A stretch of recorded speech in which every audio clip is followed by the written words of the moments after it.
A nice problem for you all, which says 1 over 2 divided by 1 over 2 divided by 1 over 2 divided by 1 over 2 is equal to what? So first we're going to follow the PEMDAS rule. Whenever you have divisions and multiplications, the precedence goes from left to right. So let's solve for the first one in the left. 1 over 2 divided by 1 over 2. So we have 1 over 2 divided by changes into times 2 over 1. That's the KFC rule what we apply. Then here as I'll keep it as it is, divided by 1 over 2 divided by 1 over 2. Now here this thing 2 and 2 gets cancelled, so you're left with 1, and the thing is as it is, divided by 1 over 2 divided by 1 over 2.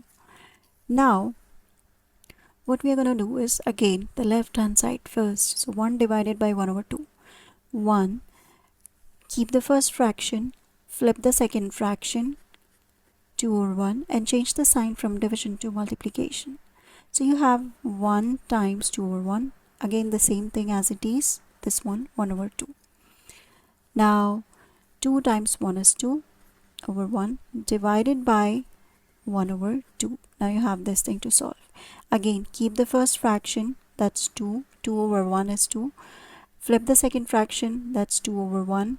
Change the signs from division to multiplication. So you have 2 times 2 is equal to 4, and that's your answer.